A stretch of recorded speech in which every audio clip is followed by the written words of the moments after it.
Bolsonaro e o Vale Night que ele representa para escrotidão ilimitada. Publicado em 2 de julho de 2018, por Jaguatirica do Cerrado. O ser humano, para conviver em grupos sociais, nunca pôde ser deixado a esmo, e à mercê de suas reles vontades. Sempre precisou-se de mecanismos e regras para estabelecer que a convivência entre seres de um grupo social ocorra de forma adequada, dentro de limites pré-estabelecidos. Em outras palavras, o ser humano precisa dos conceitos de vigiar e punir, de Foucault, para agir de forma minimamente civilizada. O que você faria se soubesse que nunca seria pego? Qual é aquele seu desejozinho mais sórdido, que você hipocritamente finge que não tem, para ser condizente com a sociedade? O Brasil, por seu próprio histórico de colônia de exploração, último país das Américas a abolir a escravidão, ditaduras e sucessivos golpes para ser sucinta, não é um país onde as instituições são bem estabelecidas, ou que as pessoas possam ao menos confiar nelas. A democracia é extremamente frágil e baleada, capenga para morrer, jovem, 30 anos. Mas, obviamente, isso tudo não fez do brasileiro um povo mais solidário com o irmão em dificuldade, com consciência de classe, mais desejoso de uma sociedade igualitária e segura para todos.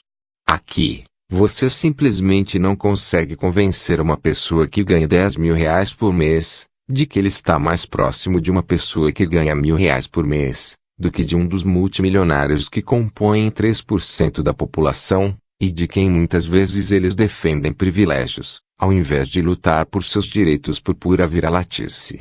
Você não consegue convencê-lo de que, se ela precisa trabalhar todos os dias, se seu dinheiro não se multiplica por si só, em investimentos diminutos, ele não é liberal.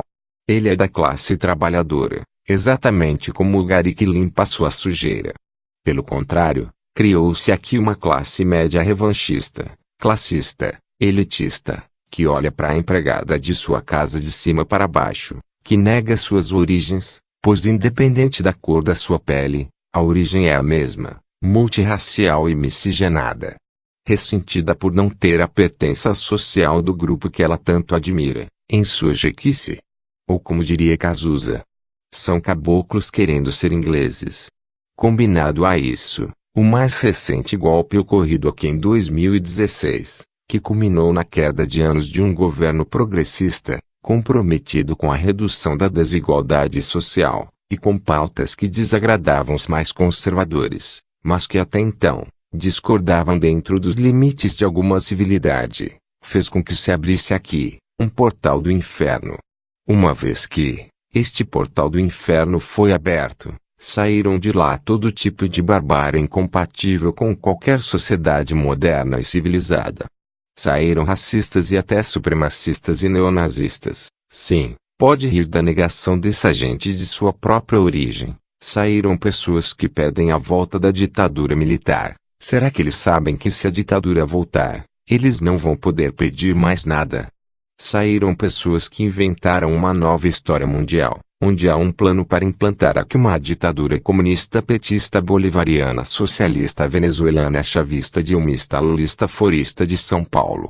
Onde Hitler é de esquerda porque existia um PT da Alemanha, eu também acho que aí já é demência. Saíram monarquistas, homofóbicos, misóginos, machistas, obscurantistas, e tudo isso elevado à 10ª potência. E também saiu de lá, um até então, desaplaudido deputado, chamado Jair Bolsonaro.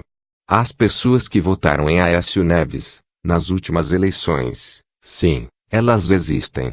Embora não se encontre um eleitor dos mais de 50 milhões de votos que ele teve, adotaram para si, tal figura, que logo passaria a ser o representante de seus interesses. Eu considero que o momento exato em que Bolsonaro saiu deste portal do inferno para as nossas vidas, foi o momento de seu voto no impeachment de Dilma Rousseff. Em qualquer país, um impeachment é sempre um momento triste da história, pois representa insegurança, crises, incertezas e muito mais. O mínimo que se espera de um parlamentar representante dos interesses do povo e pago para isso, ainda mais de um experiente, como Bolsonaro, É uma justificativa plausível e contundente em seu voto, para que o povo possa confiar que, apesar do momento que atravessam, há pessoas comprometidas com a solução dos problemas do país. Bolsonaro não só não apresentou justificativa alguma para seu voto, como protagonizou um dos momentos mais baixos e indecentes da história desse país, usando o tempo de seu voto para homenagear o torturador de uma senhora, que ainda era chefe desse estado. Teceu elogios a um dos maiores psicopatas da história brasileira. Um homem que chegava ao extremo do sadismo, de introduzir ratos vivos em vaginas de mulheres grávidas. O homem que havia torturado e violentado a mulher, que estava à espera de seu voto. É monstruoso, é desumano, é intolerável e é indecente. Mas quem é Jair Bolsonaro? Bem, trata-se de um militar da reserva, que aparentemente não teve muito mérito e êxito nessa sua carreira. Em sua ficha de ocorrências, que possui 54 páginas, ele é descrito por seus superiores como um militar que fazia exploração político-ideológica, embora não tivesse a representatividade para falar em nome de ninguém. Que sempre agia de forma eleitoreira e fazia acusações totalmente descabidas contra seus superiores. Em processo aberto contra ele pelo Exército, em que obviamente foi absolvido, ele mesmo reconhece que teve atos de indisciplina e deslealdade. Seus superiores o descreveram como dono de uma excessiva ambição em realizar-se financeira e economicamente. O relatório também diz que ele deu mostras de sua imaturidade ao ser atraído por empreendimento de garimpo de ouro, algo que militares não podiam fazer. Outro superior elencou a necessidade de ser colocado em funções que exijam esforço e dedicação, a fim de reorientar sua carreira.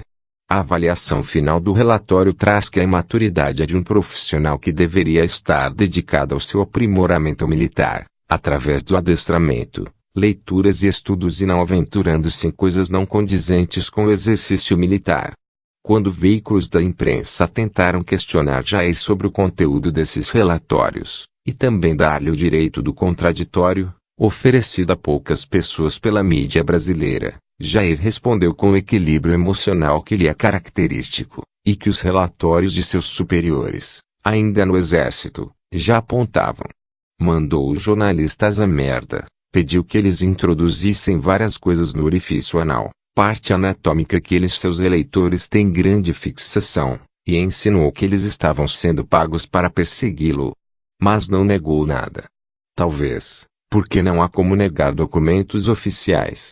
Se Jair estivesse trabalhando fora, da Donas das Divinas Tetas, conhecida como Estado, e tivesse um chefe como todos nós, em linguagem popular, esse relatório pode ser traduzido como funcionário preguiçoso, desinteressado, desleal, só pensa em obter vantagem financeira com o mínimo de esforço possível, dissimulado e indisciplinado. Com todas essas qualidades típicas dos nossos políticos, Jair obviamente voou do Exército para o poder legislativo. E lá, ele se encontra por quase 30 anos e por 7 mandatos. Sua carreira como parlamentar não tem sido muito mais exitosa do que sua carreira como militar. Embora esteja no poder legislativo há quase 30 anos, Jair não possui nenhuma lei de sua autoria. Também não foi revisor de nenhuma lei durante esse tempo. E quando apareceu só para votar, votou por projetos e leis inúteis, que retiraram direitos do povo, ou que tentavam jogar o Brasil na idade das trevas, tais como reforma trabalhista, que é tão estapafúrdia que a Organização Internacional do Trabalho exigiu que Temer se explique sobre ela, pela exploração do pré-sal por empresas estrangeiras, pela PEC de redução dos gastos com saúde, que segundo estimativas da Organização Mundial da Saúde causará a morte de milhares de crianças brasileiras de até 5 anos de idade, e sua consequência irá até 2030, pela PEC dos gastos públicos, redução da maioridade penal, e curiosamente votou contra o projeto que visava a repatriação de recursos.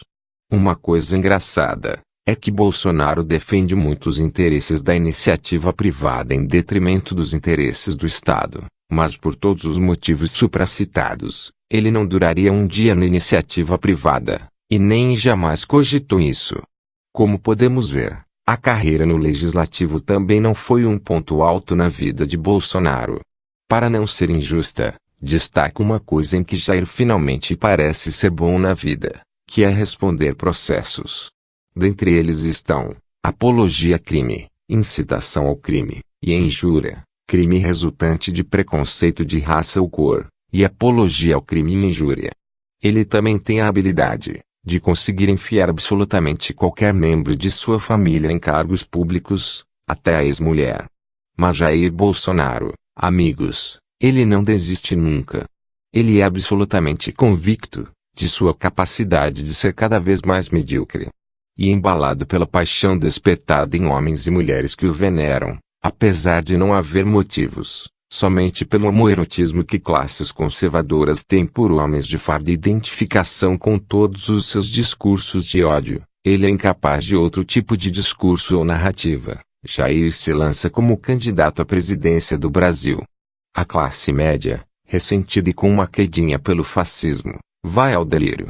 Eles veem em Jair a possibilidade de finalmente ser escrota, vil, má, racista, misógina, homofóbica, fascista, preconceituosa, jurássica e arcaica, sem julgamentos. Pelo contrário, com validação de um possível presidente da República. Já que só ela, a classe média, o compara a Trump.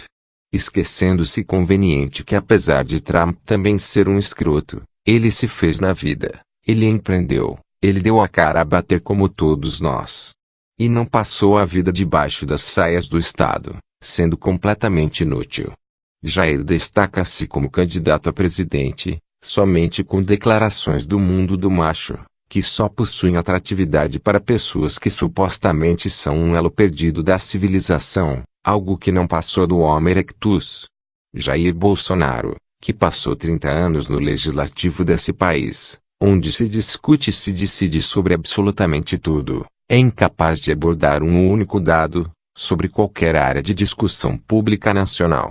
E além de não ser capaz de abordar sobre o que tem sido seu trabalho nos últimos 30 anos, ele também não tem nenhuma proposta ou plano de governo. Pelo menos nada que ele teve o prazer de dividir conosco, até agora, sendo as eleições em outubro.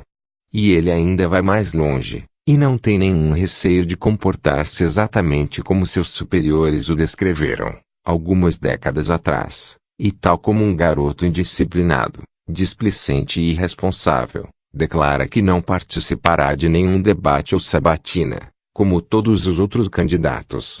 Jair tem tanta confiança na burrice do brasileiro em geral, que ele acredita realmente que será eleito sem demonstrar uma única intenção do que pretende fazer-se eleito.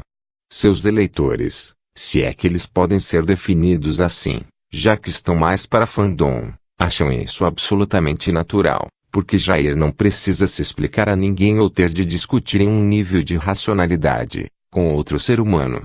O pessoal que deu um golpe para defender o senador nota 0, agora pretende eleger o deputado nota abaixo de 0.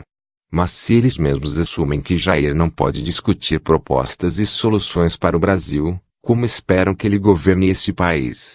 A bem da verdade, acho que essas pessoas sequer estão pensando no país.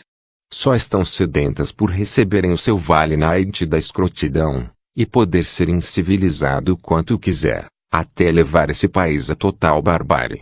Afinal, por que outro motivo se identificam com Bolsonaro?